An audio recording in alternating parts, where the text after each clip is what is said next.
시간 우리가 함께 나눌 하나님의 말씀은 신약성경 갈라디아서 2장 1절부터 10절까지 말씀입니다. 네, 다 찾으셨으면 우리 김선민 성도 앞으로 나와서 말씀 읽어주시겠습니다. 14년 후에 내가 바나바와 함께 디도를 데리고 다시 예루살렘에 올라갔나니 계시를 따라 올라가 내가 이방 가운데서 전파하는 복음을 그들에게 제시하되 유력한 자들에게 사사로이 한 것은 내가 다름질하는 것이나 다름질한 것이 헛되지 않게 하려 함이라. 그러나 나와 함께 있는 헬라인 디도까지도 억지로 할례를 받게 하지 아니하였으니 이는 가만히 들어온 거짓 형제들 때문이라. 그들이 가만히 들어온 것은 그리스도 예수 안에서 우리가 가진 자유를 엿보고 우리를 종으로 삼고자 함이로되 그들에게 우리가 한시도 복종하지 아니하였으니 이는 복음의 진리가 항상 너희 가운데 있게 하려 함이라. 유력하다는 이들 중에 본래 어떤 이들이든지 내게 상관이 없으며 하나님은 사람을 외모로 취하지 아니하시나니 저 유력한 이들은 내게 의무를 더하여 준 것이 없고 도리어 그들은 내가 할례자에게 복음 전함을 맡은 것이 베드로가 할례자에게 맡음과 같은 것을 보았고 베드로에게 역사하사 그를 할례자의 사도로 삼으신 이가 또한 내게 역사하사 나를 이방인의 사도로 삼으셨느니라. 또 기둥같이 여기는 야고보와 게바와 요한도 내게 주신 은혜를 알므로 나와 바나바에게 친교의 악수를 하였으니 우리는 이방인에게로 그들은 할례자에게로 가게 하려 함이라. 다만 우리에게 가난한 자들을 기억하도록 부탁하였으니 이것은 나도 본래부터 힘써 행하여 왔노라. 네, 오늘 우리는 갈라디아서 2장 말씀을 한번 살펴볼 건데요. 특별히 2장 말씀 첫 부분 1절부터 10절까지 말씀입니다. 이 2장 1절부터 10절까지 이 말씀은 우리가 지지난 주간에 살펴보았던 갈라디아서 1장 마지막 부분과 이어지는 부분이기도 합니다. 갈라디아서 1장 마지막 부분에서 바울은 다메섹으로 올라가는 길에서 그가 예수 그리스도를 만난 사건을 이야기하면서 바울이 받았던 그 복음, 바울이 전하는 그 복음은 바로 살아계시고 부활하셔서 지금도 역사하시는 우리 예수 그리스도로부터 친히 직접 받은 복음이다라고 하는 것을 말하고 있었죠. 그 복음을 받은 지 14년이 지난 그 다음의 이야기입니다. 우리는 이 1장과 2장 사이에 있는 이 14년의 기간을 우리는 사도행전을 통해서 알 수 있는데 이 14년의 기간 동안에 바울은 무엇을 했느냐라고 하면 바울은 지금 각지로 다니면서 복음을 전했습니다. 그리고 또 바울은 이 안디옥이라고 하는 곳에서 복음을 전하고 안디옥에 있는 그 교회를 바울은 든든히 세워나갔습니다. 이때 바울과 함께 했던 동역자가 있었는데 그 동역자의 이름이 바로 바나바였습니다. 그리고 이제 바울은 바로 그 안디옥 교회의 파송을 받아서 이제 선교 여행을 떠났습니다. 바울과 바나바가 마가를 데리고 함께 이 선교 여행을 떠났지요. 소위 말하는 바울의 1차 전도 여행이다라고 하는 바로 그 선교 여행, 복음 전도를 하러 나갔던 것입니다. 그리고 난 다음에 그 1차 전도 여행이 마치고 다시 그가 그를 파송했던 안디옥으로 돌아오는 그 길에 지금 바울은 어떻게 하느냐? 예루살렘으로 올라가서 예루살렘에서 사도들과 이 복음에 대한 깊은 이야기를 했던 것입니다. 바로 이 내용이 지금 우리가 보았던 이 본문 갈라디아서 2장 1절 14년 후에라고 하는 이 말 가운데 담겨 있는 것입니다. 이 14년이라고 하는 이 기간은 바울이 예수 그리스도로부터 친히 복음을 받았고, 그리고 그가 받은 그 복음을 가지고 안디옥 교회를 세우고 또한 주변의 교회들을 덮고 섬기며 복음을 전했을 뿐만 아니라 이제 그가 1차 전도 여행을 마치고 돌아오는 그 모든 과정들을 한마디로 요약해서 14년 후에라고 하는 그 말을 하는 겁니다. 바울은 이 14년의 기간 동안 무엇을 했습니까? 복음을 전했겠지요. 어떤 복음을 전했을까요? 바로 그가 부활하신 예수 그리스도로부터 친히 받은 그 복음을 전했던 것입니다. 14년 동안 열심히 바울은 복음을 전했는데, 바울이 복음을 전하는 곳에서 항상 따라다니는 방해꾼들이 있었습니다.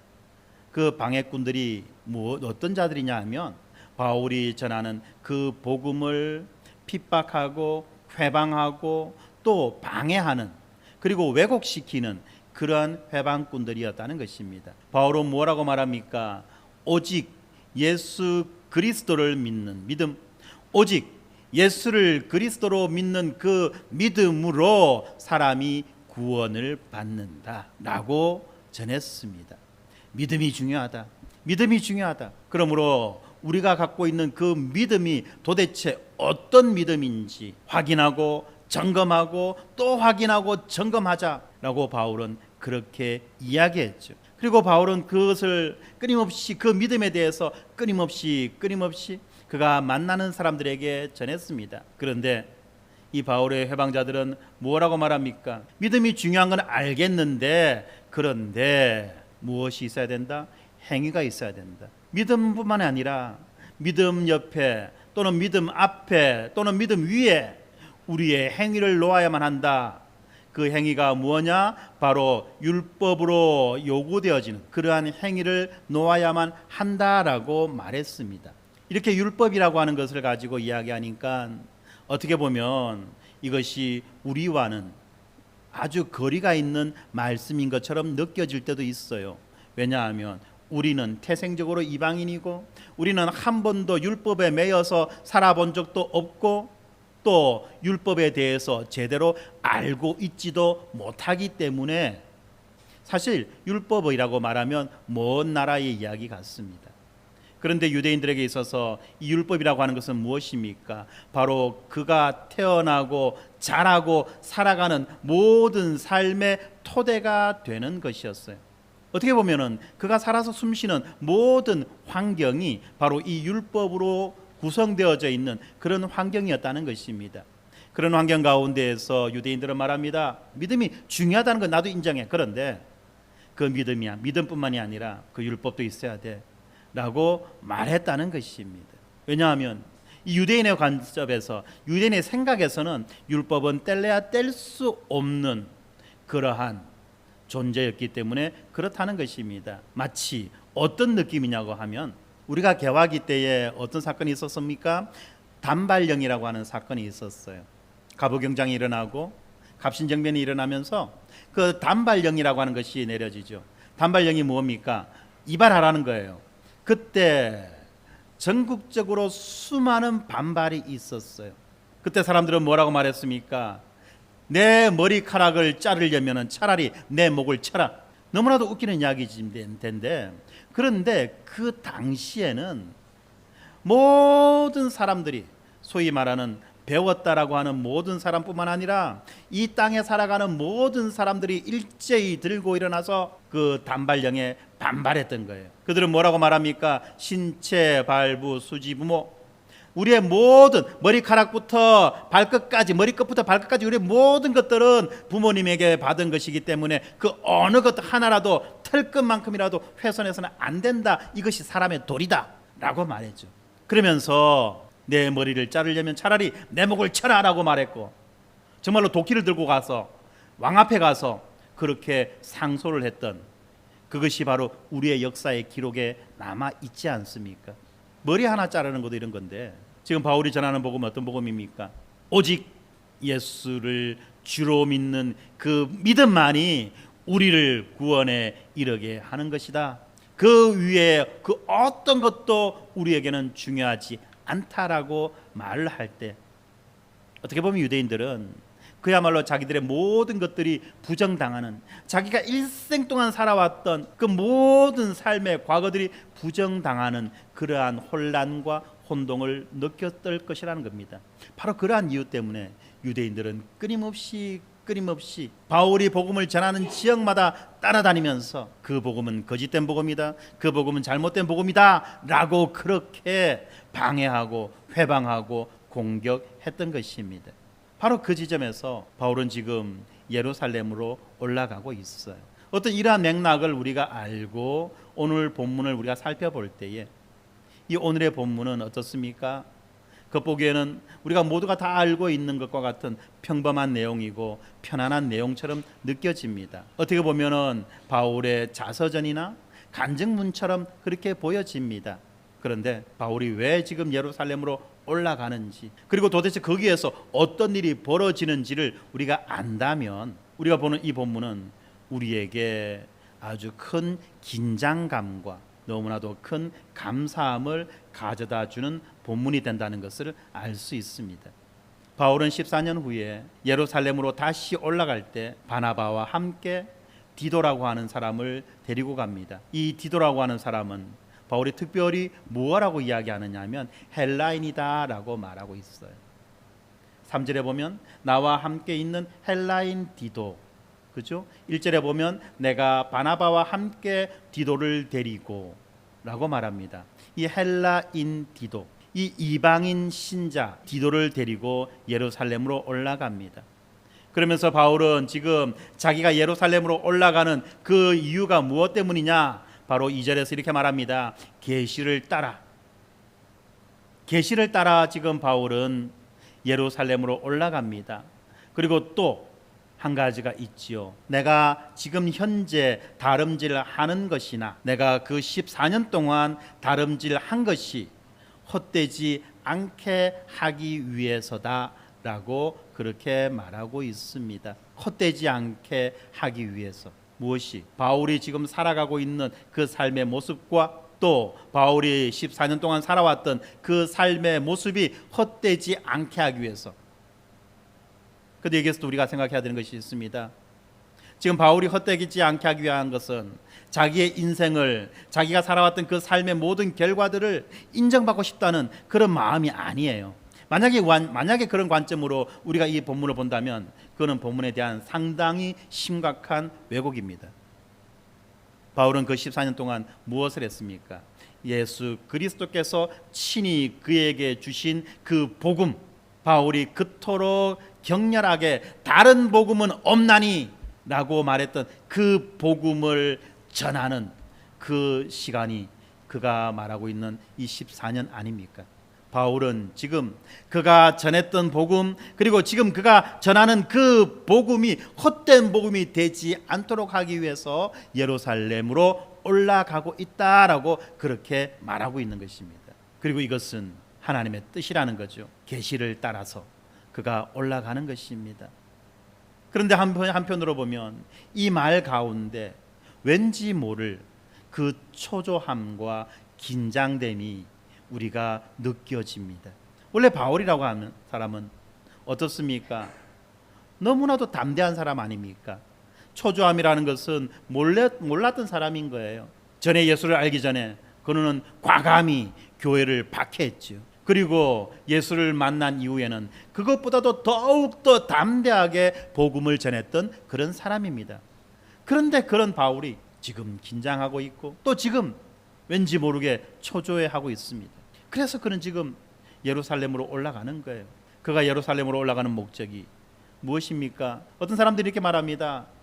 그가 전하는 그 복음을 점검받고 확인받기 위해서 올라갔다라고 말합니다. 그런데 우리가 지지난 시간에 살펴보았던, 그리고 그 앞 시간에 살펴보았던 이 갈라디아서 1장 전반부의 내용을 볼 때에 바울은 자기가 전하는 복음에 대한 너무나도 분명한 그 확신을 가지고 있었어요. 그렇기 때문에 자신이 전하는 그 복음, 자신이 혹시라도 잘못된 복음을 전하는 것은 아닌가를 염려해서 다른 사도들을 조용히 만나가지고 그 바울이 전하는 그 복음을 그 사도들에게 알려주고 또 사도들에게 점검을 받고 사도들에게 확인을 받고 사도들의 동의를 구하기 위해서 가는 것이 결코 아니라는 것을 우리는 분명히 알아야만 합니다. 왜 그렇습니까? 아까도 말씀드렸지만은 바울은 지금 하나님께로 받은 계시를 따라 예루살렘으로 올라갑니다. 부활하신 예수로부터 직접 계시를 받은 사람이, 그래서 복음을 전하는 사람이 자기가 전하는 그 복음에 확신이 없어서 다른 사람의 그 인증 도장이 필요하다? 이것은 말도 안 되는 소리 아닙니까? 자기가 분명히 부활하신 예수 그리스도를 만났고 자기가 만난 그 예수 그리스도로부터 복음을 받았다면 그것보다 더 확실한 증거가 어디 있습니까? 거기에다가 또 다른 누군가의 추천서가 필요하다는 말입니까? 이것보다 더 확실한 것이 어디 있나요? 그리고 또한 그가 만약에 확신이 없었다 한다면 그 14년의 시간 동안 그는 뭘 한 겁니까? 바울의 성격상 그렇지 않겠습니까? 처음에 올라가가지고 내가 이런 말을 들었고 이런 것을 보았는데 이것이 맞습니까? 어떻습니까? 여러분의 생각은 어떻습니까? 라고 물어봤지 않겠습니까? 뿐만 아니라 바울이 뭐라고 말합니까? 아까 우리가 지난 시간에 우리가 보았던 1장 8절에 보면 우리가 너희에게 전한 복음 이외에 다른 복음을 전한다면 저주를 받는다고 말했어요. 바울이 전한 복음 이외에 다른 복음은 없다. 그리고 만약에 혹시라도 다른 복음을 전한다는 것은 저주받을 짓이다 라고 그만큼 분명하고 확실하게 말하지 않았습니까? 그런데 중간에 이 복음에 대한 바울의 생각이 바뀌었다고요? 있을 수 없는 것 아닙니까? 바울이 이야기합니다. 혹시라도 내가 다른 복음을 전할 때 그것은 바른 것이 아니다라고 바울이 이야기하지 않았습니까? 지금 바울이 이 예루살렘 교회를 이 긴장과 그리고 초조함 속에서 방문하는 이유는 그런 이유가 아니에요. 내가 전하는 이 복음이 맞습니까? 맞지 않습니까? 이것을 확인받기 위해서 가는 것이 아니에요. 본문을 통해서 우리가 알 수 있는 바울이 예루살렘을 방문한 그 이유는 뭐냐면 바로 거짓 선생, 이 거짓 형제들 때문이었던 것입니다. 사실 형제라고도 부르기 아까운 자들이죠. 이 거짓된 자들은 뭐라고 말합니까? 바울이 예루살렘에 있는 그 원조 사도들에 비하면 부적절하며 함량 미달이며 완전하지 못한 부족한 복음을 전한다라고 그렇게 신자들을 흔들었습니다. 예루살렘에 있는 다른 12명의 제자들은 어떻습니까? 친히 예수를 보고 만나고 그와 함께 오랜 시간을 겪으며 3년이라는 시간을 겪으며 그렇게 복음을 배웠는데 바울이 뭐라고? 지가 뭐 잠깐 환상 봤다고 뭐 그래 전한다고? 그것도 우리와는 전혀 다른 복음을 전한다고? 그게 말이나 돼? 라고 하는 식으로 지금 바울을 모욕하고 있고 핍박하고 있다는 것입니다. 특별히 그들은 뭐라고 말하느냐? 바울이 믿기만 하면 된다는 유별난 복음을 전한다 라고 그렇게 공격했던 것입니다. 사실 이 바울의 성정을 보았을 때 그리고 이후에 바울의 행적을 보았을 때 바울은 이런 것들에 의해서 전혀 흔들리는 사람이 아닙니다. 이 바울의 확신을 흔들 것은 아무것도 없었지요. 그런데 그가 염려했던 것은 뭐냐면 이러한 거짓된 공격들이 그가 맺어야 할 많은 열매들을 흔들어대는 것 때문에 바울은 조바심을 내었던 것입니다. 바울은 아주 굳은 나무처럼 그렇게 굳건하게 서 있을 수 있지만 그 나무의 끝에 매달려 있는 수많은 풍성한 열매들이 옆에서 흔들어 제끼는 바람에 그 열매들이 떨어질 것 같아서 그 열매들이 떨어질까 봐 바울은 지금 조바심을 내고 있는 것입니다. 뿐만 아니라 바울은 지금 무엇을 생각하고 있습니까? 오히려 바울은 예루살렘의 사도들이 이 복음에 충실하지 않을까 싶어서 염려했던 거예요. 무슨 말이야? 사도들이 어떻게 복음에 충실하지 않을 수 있단 말이야? 우리가 본문을 보면은 그런 느낌을 많이 받을 수 있는 부분들이 있습니다. 6절에 보면 유력하다는 이들 중에 이 유력하다는 이들이 누굽니까? 바로 사도들을 말하는 것 아닙니까?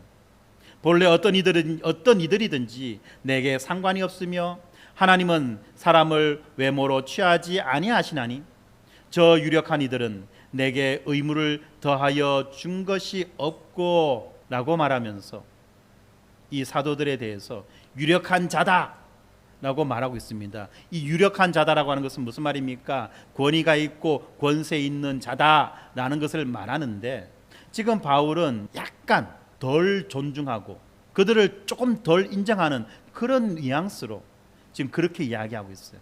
유력한 자들이지만 나는 그들 신경 안 쓴다는 거예요. 그들이 권세 있는 자들이지만 나는 그것에 대해서 휘둘리지 않는다는 것을 지금 바울은 말하고 있어요. 왜 지금 이런 말을 할까요? 바로 그것이 이것입니다. 혹시라도 예루살렘에 있는 이 사도들이 복음에 충실하지 않을까 그것을 염려했던 거예요. 바울이 어떻게 생각했을까요? 예루살렘 교회가 이 거짓 교사들을 적극적으로 막지 않았고 오히려 그들의 문화적인 편견을 용인한 것이 바로 이 거짓 교사들이 준동하는 원인 가운데 하나였다라고 아마 바울은 보았던 것 같습니다. 이것은 제 생각이에요. 그런데 제가 성경을 읽으면서 오늘 본문뿐만 아니라 바울 서신과 또 사도행전을 읽으면서 제가 가졌던 하나의 생각인 것입니다. 그렇습니다. 14년의 시간 동안 끊임없이 예루살렘으로부터 온 거짓 교사들이 바울을 따라다니면서 바울을 공격했지요. 예루살렘에 있는 사도들이 그것을 몰랐을까요? 결코 모르지는 않았을 것입니다. 그러면 어떻게 보면 적극적으로 그러한 자들이 생기는 것을 막고 방어하고 보호해 줘야 될 책임이 예루살렘에 있는 사도들에게 있지 않았겠습니까? 그런데 바울이 보았을 때는 지금 이 사도들이 적극적으로 그러한 일을 하지 않은 것처럼 그렇게 여겨졌던 것 같습니다. 그러니까 바울은 생각하는 거죠. 의심하는 거죠. 혹시라도 이 사도들이 이 거짓 교사들과 같은 그런 생각을 품고 있는 것은 아닌가? 라는 그런 염려가 있었다는 것입니다. 바로 그러한 염려와 그러한 두려움 때문에 바울은 지금 예루살렘을 향해서 올라가고 있는 것입니다. 다시 한번 더 이야기하지만 바울은 그리스도를 믿는 복음은 모든 문화의 사람을 위한 것이다. 모든 사람을 위한 것이다. 유대인이나 헬라인이나 야만인이나 그 누구에게도 이 복음은 필요하다라고 그렇게 말하고 있지요.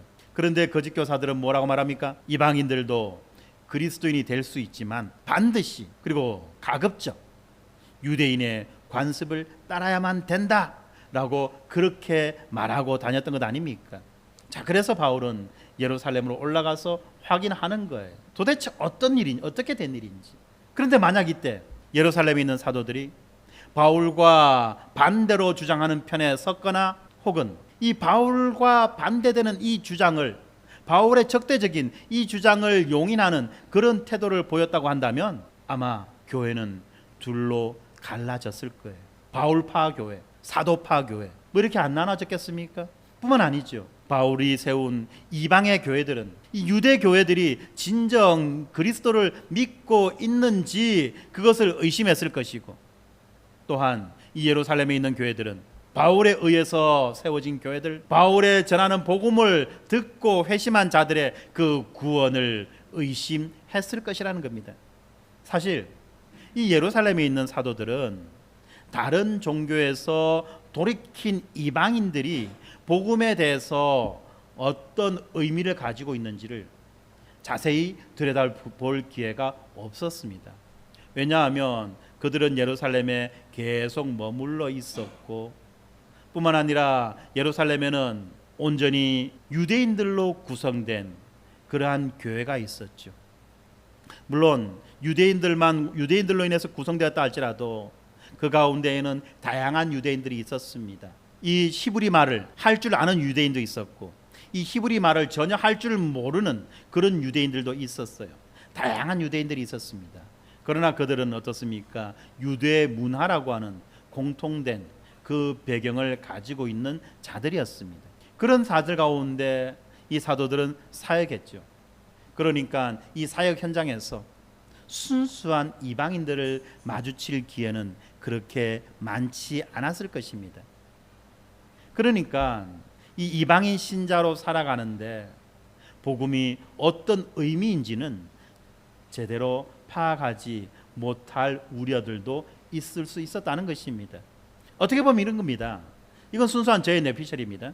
예루살렘에 있는 이 사도들은 신자라면 당연히 율법이 명령하는 음식을 먹어야 되고 적어도 율법이 금하는 것은 먹지 말아야 된다라고 하는 것을 상식처럼 그리고 당연하게 여겼을 수도 있다는 것입니다. 사도들인데 어떻게 그런 말을 할 수 있을까? 어떻게 그렇게밖에 생각 못할까? 한번 볼까요, 여러분들? 우리 교회 어른들 목숨같이 여기는 것들이 몇 가지 있습니다. 주일 성수, 술, 담배 금하죠. 적어도 이 대한민국 땅에 살아가는 기독교인이라고 하면 술 먹으면 안 돼, 담배 피우면 안 돼, 그냥 뿌리 깊게 박혀져 있지 않습니까?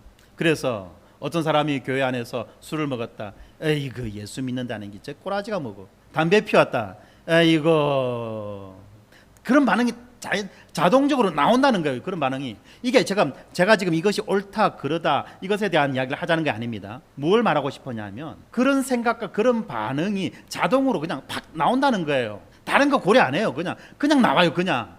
제가 중국에 갔을 때 놀랐던 사실 하나 있어요. 중국에서 신실하게 주를 믿는 그리스도인들은 피를 먹지 않아요. 피를 먹지 않는다는 말이 무슨 뭐 짐승의 생피를 뽑아 마시는 이런 게 아니라 순대, 선짓국 이런 거를 아예 안 먹어요. 입에도 대지 않습니다.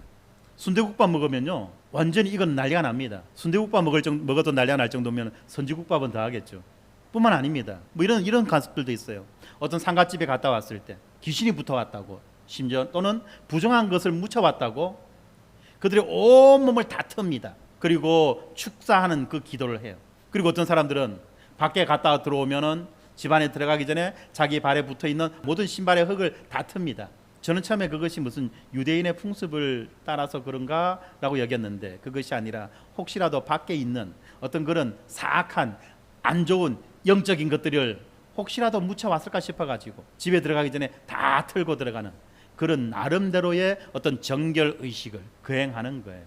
어떻게 보면 참 미신과 같은 그런 일들입니다. 그럼에도 불구하고 그들은 그러한 문화와 환경 속에서 살다 보니까 그것이 너무나 당연한 거예요. 자연스러운 거예요. 심지어 어떤 사람들은 제가 복음을 전하는 자라는 그 사실을 알고는 식당에 초대할 때 일부러 뭐를 넣는가 하면 그 메뉴 가운데 하나 이 순대를, 중국 순대가 참 맛이 있거든요. 순대를 탁 넣습니다. 그리고 제가 먹나 안 먹나 유심히 쳐다봐요. 제가 그것을 먹으면 저와는 끝입니다. 저와 그것을 먹지 않으면 계속해서 저와의 만남이 이어져 갑니다. 왜냐하면 피 먹지 말라고 했는데 너는 피를 먹는단 말이야. 너는 지금 제대로 복음을 전하지 못하는 자야 라고 하는 것이에요. 유대인들의 사고가 이런 사고라는 것입니다. 그러니까 사도들도 마찬가지죠. 신자라고 한다면, 그리고 그가 말했던 그 신자는 대부분의 경우 그가 접했던 신자는 다 누굽니까? 이 히브리 사람들 아닙니까? 유대인들이에요. 그러니까 자연스럽게 나올 수 있다는 이야기예요. 신자는 당연히 그냥 이 율법에서 금하는 음식은 먹으면 안 되지. 율법에서 먹으라는 것만 먹어야지. 그리고 적어도 먹지 말라는 건 안 먹어야 될 거 아이가. 왜 굳이 그 찾아 먹을 필요가 있나? 라고 말할 수 있다는 거예요. 그러면 이제 그 말을 들었던 다른 사람들은 그래, 우리도 예수를 믿지만 율법에서 금하는 거는 먹으면 안 되지. 율법에서 금하는 일들은 하면 안 되지라는 생각들을 은연중에 하게 되는 것이고, 그런데 바울을 만나니까 이 사람은 딴소리 하는 거예요. 그러니까 이제 말을 할 수 있다는 겁니다. 왜 너는 우리 사도가 가르쳐준 것과 다른 것을 전하느냐? 라고 말할 수 있다는 거예요. 정말 이 부분에 대해서는 우리가 어떤 문화적인 것, 환경, 모든 여건들, 조건들까지 우리가 세심하게 살펴가면서 판단하고 이야기해야 되는 건데도 불구하고 그렇다는 것입니다. 그리고 이런 생각들이 구원받기 위해서 그리스도를 믿는 이 내적인 믿음에 어떤 외적인 행위를 더하는 것에 관한 이 근본적인 인식들을 흐려버리기는 그런 원인이 되는 것입니다. 그러다 보니까 어떻게 보면은 이 바울의 이 방문으로 인해서 교회가 분열될 수도 있었다는 거예요. 그렇기 때문에 바울은 지금 긴장하고 있고 초조해하고 있고 엄청나게 부담스러워하고 있다는 것입니다. 그런데 하나님은 이러한 바울의 그 예루살렘 방문 가운데 은혜를 주셨죠. 그래서 이 헬라인이어서 할례를 받지 않은 이 신자 디도를 예루살렘 교회가 환영하고 그를 받아들여 주었습니다. 그런데 가만히 들어온 거짓 형제들, 바울을 따라서 가만히 들어온 이 거짓 형제들은 또 뭐라고 주장했을까요? 디도가 구원을 받으려면 그리스도를 믿는 것과 더불어 할례와 같은 이 유대의 율법들을 따라야 된다라고 그렇게 주장했을 것입니다. 그래서 이 바울은 이 디도를 놓고 다른 사도들과 구체적인 토론을 했었죠. 그것이 무엇입니까? 예루살렘 회의라는 거예요. 그리고 하나님의 은혜로 이 예루살렘 사도들은 말잔치가 아닌 구체적인 행동으로 이 위기를 돌파했습니다. 그래서 3절에 보면 나와 함께 있는 헬라인 디도까지도 억지로 할례를 받게 하지 아니하였으니라고 그렇게 말하고 있습니다.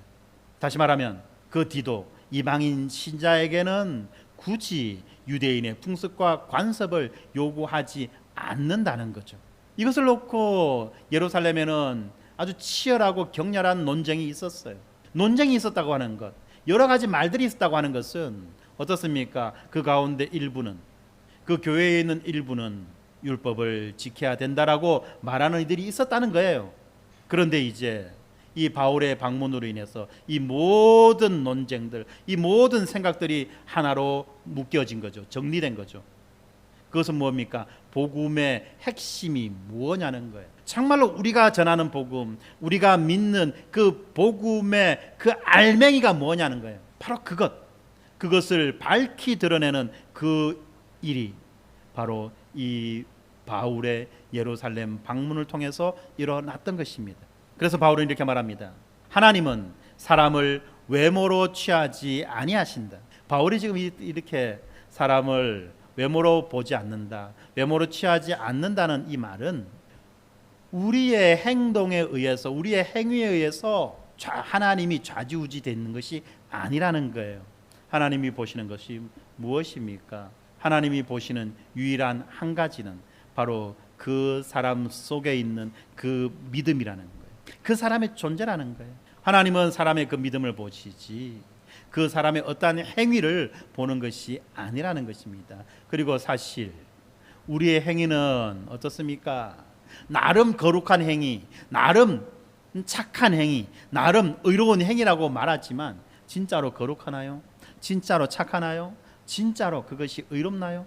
그러지 않을 때가 대부분이라는 거예요. 그리고 잠깐 그럴 수는 있어도 곧 그것보다도 더 큰 악이, 술수가, 음모가 우리 안에서 나온다는 거예요.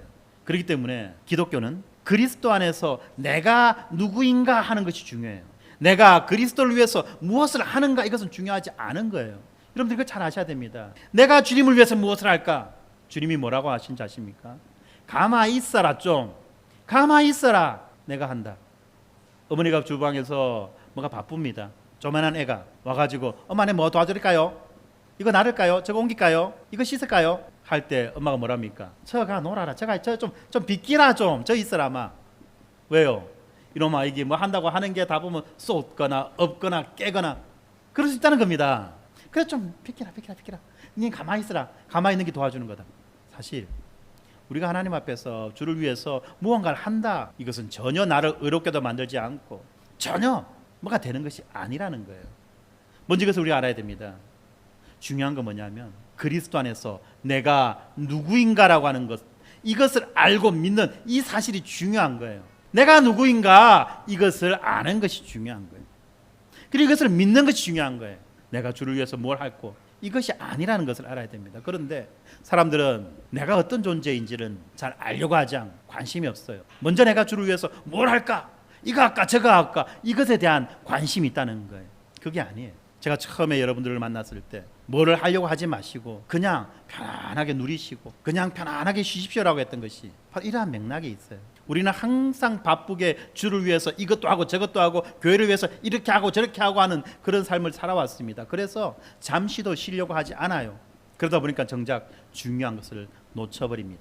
예루살렘의 사도들은 이 구원에 반드시 필요한 것이 어떤 관행이나 어떤 의식이 아니라 그리스도를 오로지 믿는 그 믿음, 예수 그리스도를 오로지 믿는 그 믿음이라는 데 다 동의했죠. 그리고 그들은 그 증거로서 디도를 받아들인 것입니다. 그렇습니다.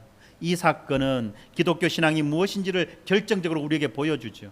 모세의 율법에 요구하는 수많은 정결 규례들이 있습니다.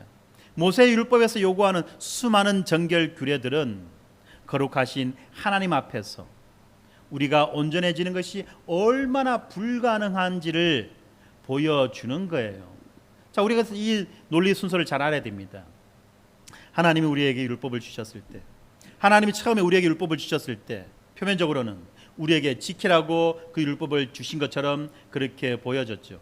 그리고 사람들은 그 율법을 지키겠다라고 그렇게 맹세했습니다. 그런데 우리의 현실은 어떻죠? 우리의 상태는 어떻죠? 주신 율법을 지킬 수 없는 우리 인간의 비참한 현실이라는 겁니다. 주신 율법을 지킬 수 없는 우리 인간의 비참한 현실이라는 것입니다. 그래서 두 가지 반응이 나옵니다. 하나는 무한한 자기 긍정으로 무엇을 하느냐? 하나님이 주신 그 율법의 수준을 자기가 지킬 수 있는 그러한 율법의 수준으로 낮춰요. 그 많은 조항을 자기가 지키기 편한 몇 가지 조항으로 압축하고 축소해서 그렇게 이야기합니다. 그리고 마치 그렇게만 하면 모든 율법을 다 지킨 것처럼 의기양양하죠. 대표적인 것이 제가 아까 앞에서 이야기했던 술 먹으면 안 된다, 담배 피우면 안 된다, 피 먹으면 안 된다, 이런 것들입니다. 마치 그것만 해놓으면 다 된 것처럼 느낀다는 거예요. 그렇습니까? 또 하나는 그 율법 앞에 정직하게 반응해가지고 그 인간의 그 비참한 현실 앞에 좌절하며 하나님의 은혜를 구하는 것입니다.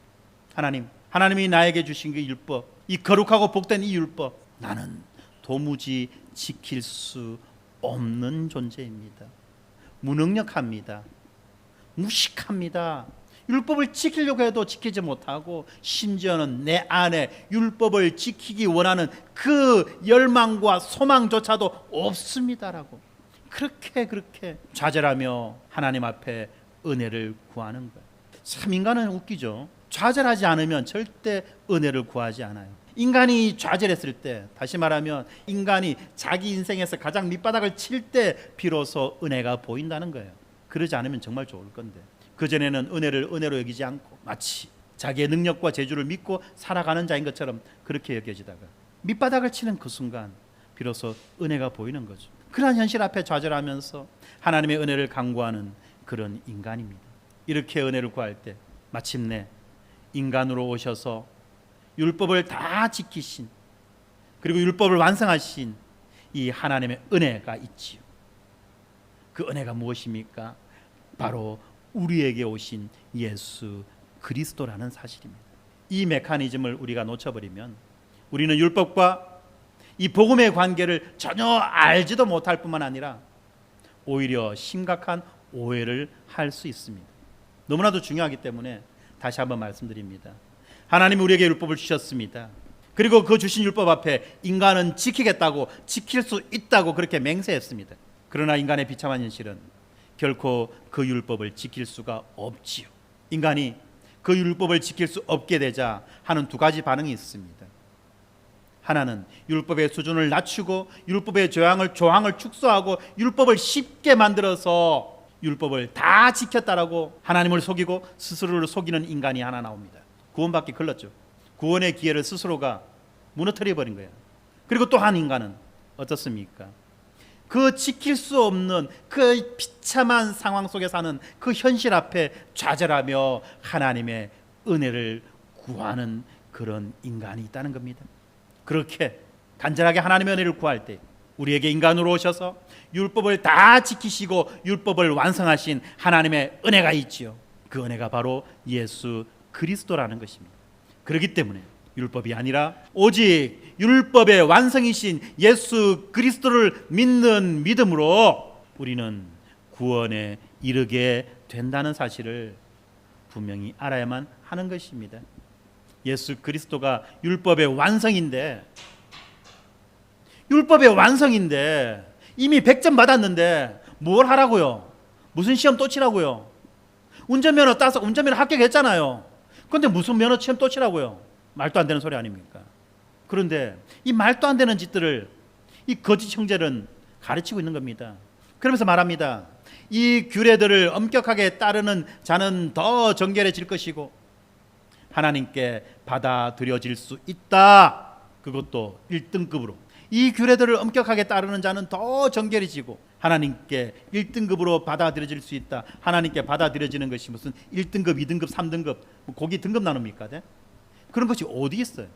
만약에 우리의 공로와 우리의 행위로 들어간다면 차별이 있고 구별이 있겠지요. 그런데 어떻습니까? 오직 하나님의 은혜로 받아들여지는 자들 아닙니까? 여기에 무슨 차별이 있다는 겁니다. 예수님이 비유를 통해서 말씀하시지 않았습니까? 정오에 온 자, 오후 3시에 온 자, 오후 5시에 온 자, 주인이 동일하게 한 데나리온씩 준 거예요. 한 데나리온씩 주겠다 약속했고 그렇게 주신 거예요. 그 주인이 부르지 않았으면 도무지 일할 수 없는 그러한 자들에게, 그래서 일하지 못해서 그 하루를 굶어야 되는 그 자들에게 주인이 부른 거예요. 어떤 사람은 12시에, 어떤 사람은 3시에, 어떤 사람은 5시에 그렇게 불렀던 것입니다. 6시가 되어서 퇴근할 때 다 동일하게 한 데나리온씩 나눠줍니다. 12시에 온 사람이 불평하죠. 왜? 나는 저 사람보다 5시간이나 일을 더 했는데, 4시간의 일을 더 했는데, 3시간의 일을 더 했는데 왜 이렇게만 줍니까? 따지고 볼까요? 왜 12시부터 일합니까? 9시부터 일해야지. 자기도 은혜를 입은 자예요. 만약에 주인이 부르지 않았으면 그 하루 굶어야 돼요. 그럼에도 불구하고 자기가 했던 그것을 자기의 공로로 여긴다는 겁니다. 은혜로 여기지 않고. 그러니까 그런 불만이 나온다는 거죠. 우리는 오직 하나님의 은혜로 구원받은 자들이며 하나님의 은혜로 하나님께 받아들여진 자들이라는 것을 우리는 알아야만 합니다. 그런데 거짓 교사들은 다른 걸 가르쳤다는 겁니다. 이 규례를 엄격하게 따르면 더 정결해지고 더 거룩해지고 하나님께 더 기쁘게 받아들여질 거야. 그렇습니다. 율법이 아닙니다. 오직 그리스도 안에서만 우리는 거룩하고 흠없고 책망할 것이 없는 자로 그 앞에 설 수 있는 것입니다. 히브리서 9장 9절 10절에 보면 이런 말이 나오죠. 예물과 제사는 섬기는 자를 그 양심상 온전하게 할 수 없나니 이런 것은 먹고 마시는 것과 여러 가지 씻는 것과 함께 육체의 예법일 뿐이며 개역할 때까지 맡겨둔 것이니라. 무슨 말이냐면 히브리인들이 하나님께 드리는 예물과 제사 이런 것들로 인해서 그가 온전케 될 수 없다는 거예요. 단지 육체의 예법이라는 거예요. 심하게 이야기하면 그냥 풍습이라는 거예요. 지켜도 그만 안 지켜도 그만이 풍습이라는 겁니다. 그럼 진짜는 뭐냐? 개혁이라는. 이 개혁이 뭡니까? 예수 그리스도, 구체제를 완성하신 그 예수 그리스도, 우리에게 옛 언약을 완성하시고 새 언약을 베풀어 주신 예수 그리스도. 예수 그리스도가 오면은 모든 것은 다 효력을 잃어버린다는 것입니다. 그렇습니다. 이렇게 예루살렘의 회의 결과 예루살렘 교회가 디도를 인정하고 받아들인 것은 유대인의 문화나 율법을 따르지 않고도 이방인이 하나님의 백성이 될 수 있다는 사실을 생생하고 그리고 공개적으로 보여준 사실입니다. 그런데 이 거짓 형제들은 어떻습니까? 마치 그들은 우리들을 위하는 것처럼 여러 가지 감언 이설과 여러 가지 상식적인 것을 가지고 와서 유혹합니다. 그런데 바울은 뭐라고 이야기합니까? 그들에 대해서 2장 4절에 보면 이렇게 나와 있습니다. 이는 가만히 들어온 거짓 형제들 때문이라. 그들이 가만히 들어온 것은 그리스도 예수 안에서 우리가 가진 자유를 엿보고 우리를 종으로 삼고자 함이로되. 다시 말하면 거짓 형제들, 이 거짓 행세하는 이 자들은 무엇 때문에 들어왔느냐? 그리스도 예수 안에서 우리가 가진 자유를 엿보고 우리를 종으로 삼고자 하기 위해서다. 다시 말하면 우리에게 자유를 빼앗아가고 우리를 다시 종으로 속박하기 위해서 우리 안에서 이런 짓거리를 한다는 것입니다. 그렇습니다. 예수 그리스도 안에서 우리가 가진 자유를 이 거짓 형제들은 회방하였습니다. 바울은 뭐라고 말합니까? 복음이 우리에게 자유를 준다라고 그렇게 말합니다. 그런데 이 거짓 선지자들, 노력해서 너의 구원을 이루어라 라고 말하는 이 거짓 선지자들은 오히려 사람들을 이 율법의 노예로 만들어 갈 뿐이다라고 그렇게 말하고 있습니다. 그러면 도대체 복음은 우리에게 어떤 자유를 줍니까? 복음이 우리에게 주는 자유는 무엇입니까? 여러분들, 이거를 알아야 돼요. 이걸 알지 못하면 우리는 본성적으로 우리의 종교심을 따라서 스스로가 자발적으로 노예로 빠져버릴 수가 있는 것입니다. 복음은 우리에게 먼저 영적인 자유를 주었죠. 죄와 사망에 매여 있던 자들을 이제 의와 생명으로 옮겨가시며 이제 더 이상 죄의 종으로 살지 말고 자유인으로 살아가라고 그렇게 말씀하십니다. 영적인 자유를 주십니다. 또한 우리에게 복음은 일상의 자유를 줍니다. 이 구원이 우리가 어떤 규칙을 지키는 일에 달려있다고 믿는 사람들은 자꾸 무엇을 요구하느냐 하면 세부적이고 명확한 그런 규칙들을 요구합니다. 구체적이고 명확한 그런 지침들을 요구하는 것입니다. 왜냐하면 그런 것들을 지켜야지만이 구원을 얻을 수 있다, 더 나은 사람이 될 수 있다라고 그렇게 믿기 때문이에요. 그러니까 성경에서 말하고 있는 내 이웃을 네 몸과 같이 사랑해라 라고 하는 이 말은 들으면 피곤한 말이 되는 거예요. 왜 피곤한 줄 아십니까 여러분들? 이 말은 그 속에 담겨 있는 뜻이 너무 다양해요. 그리고 또한 실천하기에는 어떻습니까? 너무 높이 있어요. 그러니까 이웃을 네 몸과 같이 사랑해라 라고 하는 말을 들으면 첫 번째 드는 반응, 도대체 어떻게 하라고? 어디까지 하라고? 얼마만큼 하라고? 내가 지금까지 이렇게 했는데 이걸로도 부족한 거야? 왜 자꾸 하라고 그래? 라는 말을 한다는 겁니다. 그러니까 피곤하죠. 차라리 극장 가지 마라, PC방 가지 마라, 당구장 가지 마라, 클럽 가지 마라, 술 마시지 마라, 아니면 이런 거 먹지 마라, 저런 거 하지 마라 라고 해버리면 얼마나 심플합니까? 우리의 정신머리, 우리의 동기, 우리의 비전, 우리의 관점이라고 하는 이 내면적인 이 구별보다는 외적인 차별성, 또 문화적인 이런 차별성들을 더 강조하는 거예요. 그래서 이 영적인 가치보다도 어떤 외적인 행위나 어떤 문화적인 고유함을 앞세우는 것은 오히려 편협하고 편견에 가득 찬 태도를 부추기는 거죠. 그리고 이 문화적인 세련됨과 배타성을 맹종하게 만들어버리는 거예요. 무슨 말이냐면 자기가 갖고 왔던 어떤 그런 문화적 환경 안에다가 자꾸만 사람들을 집어넣는다는 거예요. 전통의 틀 안에다가 사람들을 집어넣는다는 거예요. 그리고 그것으로 모든 것을 다 판단하려고 한다는 것입니다. 복음은 그렇게 할 수 있는 것이 아닙니다. 복음의 영광은 그렇게 가둬둘 수 있는 것이 아니에요. 그래서 성경은 다른 말 하는 게 아니에요. 내 이웃을 네 몸과 같이 사랑해라, 그 말 한마디로 끝내는 겁니다. 제 말이 아니에요. 예수님 말씀입니다. 내가 어찌해야 되죠? 이것도 하고 저것도 했는데 또 뭘 해야 됩니까? 잘했는데 네 이웃을 네 몸과 같이 사랑해. 그런데 우리가 이것을 바르게 알게 될 때 우리는 정말 자유함을 느끼는 거예요. 예를 들면 네가 네 이웃을 사랑하기 위해서 너는 5천만 원 내야 돼, 너는 보니까 3천만 원 내야 돼, 너는 2천만 원 내야 돼 하면 이게 얼마나 큰 부담이 되겠습니까? 그런데 그런 것이 아니라 네 이웃을 네 몸과 같이 사랑해라 라고 하는 그 말 앞에 우리가 겸손히 순종히 반응하는 거예요. 하나님, 오늘은 내가 500원밖에 여유가 없습니다. 하나님, 오늘은 내가 1,000원밖에 안 되네요. 하나님, 오늘 내가 10,000원 정도 할 수 있네요. 하나님, 오늘은 내가 이거 할 수 있네요. 하나님, 오늘 내가 요거 할 수 있네요. 자유예요. 10원어치 해도 되고 100원어치 해도 되고 1,000원어치 해도 되는 거예요. 여기에는 체면이 없어요. 체면을 가질 이유가 없어요. 복음 앞에서. 그렇기 때문에 복음은 우리의 모든 포장, 모든 위장, 모든 가장을 걷어가 버리고 순수한 우리의 알맹이만 남게 하며 그 알맹이로서 우리를 자유롭게 살아갈 수 있도록 한다는 거예요. 그래서 복음이 우리에게 자유를 주는 것입니다. 뿐만 아닙니다.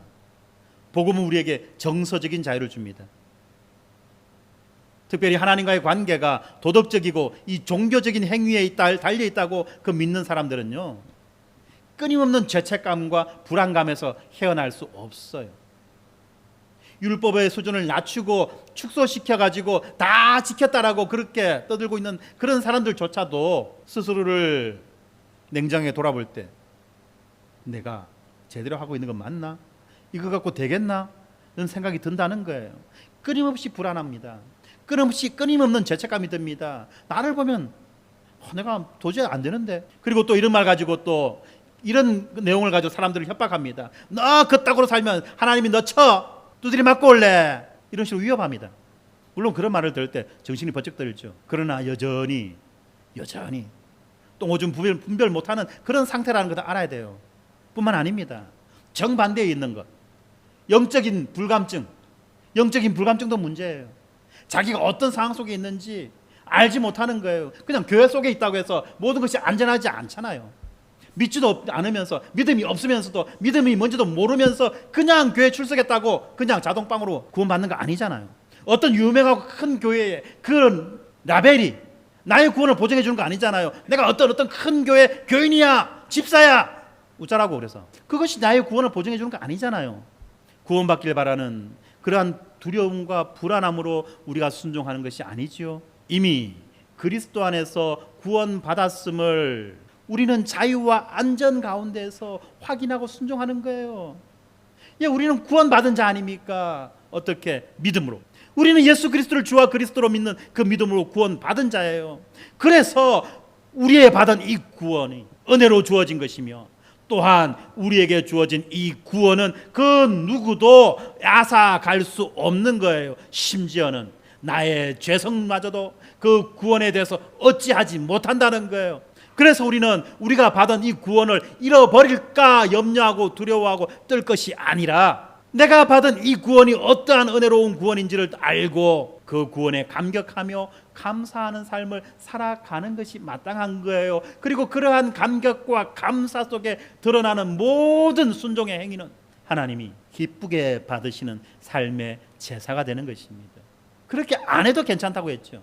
그렇습니다. 바울도 십계명을 지키라고 말했어요. 거짓 교사들도 십계명을 지키라고 말합니다. 그럼 똑같은 거 아니야? 아니요, 달라요. 이유가 다르고 동기가 다릅니다. 만약에 우리가 복음의 은혜에 감사하는 동기로 이 십계명을 지키며 순종하는 것이 아니라면 그는 그저 한 사람의 노예에 지나지 않는 거예요. 내가 십계명을 지키다가 실패하면 어떡할까? 실수하면 어떡할까? 다 못 지키면 어떡할까? 괜찮아요. 내가 누군지를 분명히 알고 그 존재에 합당하게 살아가려고 애쓰고 노력하는 그거면 된다는 거예요. 그 노력이 우리를 구원에 이르게 하고 그 노력이 우리를 더 낫게 뭐 하는 것이 아닙니다. 그러나 은혜를 알면 그 은혜에 합당한 태도는 있어야 안 되겠습니까? 그래야지만 은혜가 은혜 안 되겠어요? 그렇습니다. 참된 복음은 우리에게 일상적인 자유를 주고 우리에게 정서적인 자유를 줍니다. 그러나 다른 복음은 이 모든 것들을 다 파괴합니다. 물론 이렇다고 해서 제가 무슨 도덕 폐기율을 말하는 게 아니죠. 인생의 도리인 도덕법은 지켜야 돼요. 윤리인 윤리법은 지켜야 돼요. 우리가 복음으로 자유한 자가 되었다고 해서 함부로 도둑질하고 함부로 이상한 짓 하고 다닐 수 있겠습니까? 그건 아니잖아요. 그건 인생의 도리고 인생의 윤리예요. 그 윤리인 도덕법은 지키는 것입니다. 그리고 그 도덕법은 또 시대와 상황에 따라 달라질 수 있어요. 그러나 구원의 방편으로 여기는 그 도덕법, 구원의 방편으로 여기는 그 율법은 우리는 더 이상 지킬 필요가 없는 거죠. 완전히 자유입니다. 마지막으로 하나만 더 말씀드릴게요. 이렇게 말할 때 자유다! 이 자유가 자칫 잘못하면 방종으로 흐릅니다. 그리고 이 방종에 대해서 반발해서 나오는 것이 또 무엇입니까? 율법이에요. 조항을 만들고 항목을 만들고 그래서 지켰나 지키지 않았나 점검하고 평가하는 율법이에요. 그래서 많은 사람들이 이 율법주의에 반대되는 것이 자유주의다라고 그렇게 착각합니다만 그러지 않습니다. 율법주의에 반대되는 것은 복음입니다. 또한 자유와 방종에 반대되는 것은 복음이에요. 제가 우리 성도들 쭉 살펴볼 때 그리고 그들의 가정을 살펴볼 때 이 두 가지 경향 중에 하나가 있다는 걸 발견합니다. 어떤 집은 율법주의적인 경향이 농후합니다. 또 어떤 집은 거기에 대해서 반해서 자유주의적인 경향이 농후해요. 그리고 서로 상대방을 자기와 평가 비교하죠. 그 상대방에게 약점을 찾습니다. 그리고 나와 다름에 대해서 불편함을 느낍니다. 그러나 성도 여러분, 분명히 알아야 됩니다. 율법주의의 반대가 자유주의가 아니라 율법주의의 반대가 복음이며 또한 자유주의의 반대도 복음입니다. 복음이 빠진 율법주의, 복음이 빠진 자유주의는 모두가 다 인간적인 거예요. 그건 복음과 전혀 상관없는 겁니다. 복음으로 오셔야 됩니다. 복음으로 집중하셔야 되고요. 복음으로 모이셔야 됩니다.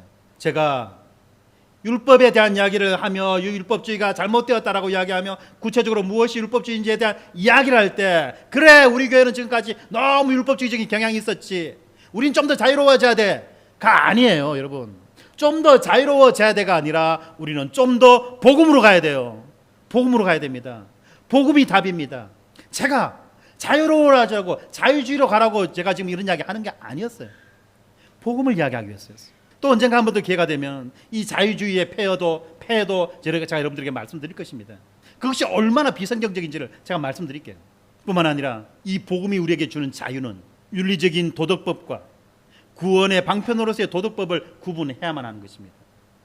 복음이 우리에게 자유를 준다 해서 모든 법을 지키지 않아도 되고 함부로 해도 된다는 것이 아니죠. 윤리적인 도덕, 이거는 우리는 반드시 지켜야 됩니다. 그것은 복음과 상관없이 믿는 자건 믿지 않는 자건 다 지키는 것 아닙니까?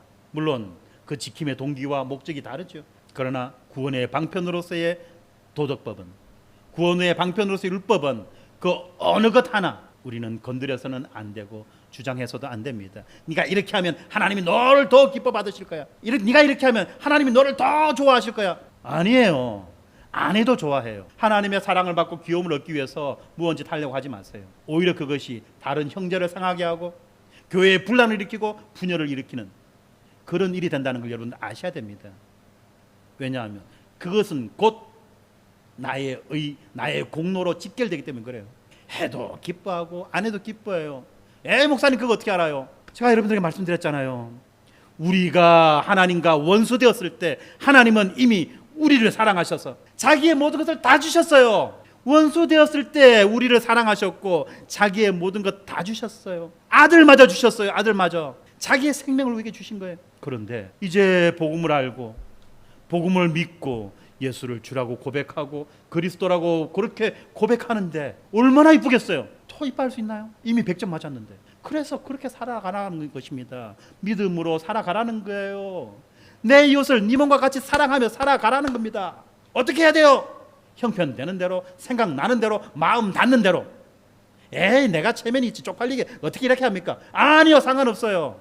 사랑하는 마음은요, 때로는 눈깔 사탕 한 개 갖고도 진하게 전해질 때가 있고요, 때로는요 그 입술에 붙은 밥풀 한 떼가 그 떼주는 그 마음으로도 진하게 전달되는 거예요. 마음이에요, 마음. 성도 여러분, 종교심은 우리를 너무나도 쉽게 유혹하고 자꾸 우리의 신앙을 무너뜨리고 복음을 자꾸만 더럽히고 오염시켜요. 종교심을 따라 살아가는 것이 아니라 복음을 따라 살아가는 우리 모두가 되기를 주님의 이름으로 축원합니다. 기도하겠습니다. 고마우신 아버지 하나님, 감사합니다. 오늘 우리가 이 갈라디아서 말씀을 통해서 예루살렘 공회의가 어떻게 이루어졌는지, 그리고 그 공회의에 참석하는 바울의 그 마음은 어떠한 마음이었는지를 살펴보았습니다. 뿐만 아니라 이 복음에 대한 그 바울의 그 열정과 열심이 어떠한 것인지를 우리가 생각해 봅니다. 아버지 하나님, 오늘 우리 교회는 이 사도들이 전한 이 복음의 기초 위에 세워진 그러한 교회라는 것을 다시 한 번 더 기억하게 하시고, 말씀을 통해서 우리가 받은 이 복음을 우리가 깊이 간직하고 온전히 보존해 나갈 수 있도록 하나님 축복하여 주시옵소서. 이 복음 위에 다른 어떠한 공로를 놓는 자 되지 않게 하시고, 이 복음 앞에 다른 어떤 공로를 놓는 자 되지 않게 하시고, 오직 이 은혜로 주어진 이 복음만을 붙잡으며 살아가는 우리 모두가 되게 하여 주시옵소서. 복음 안에서 참된 자유를 누리며 살아가는 우리 모두가 되게 하여 주시옵소서. 예수님 이름으로 기도드렸습니다. 아멘.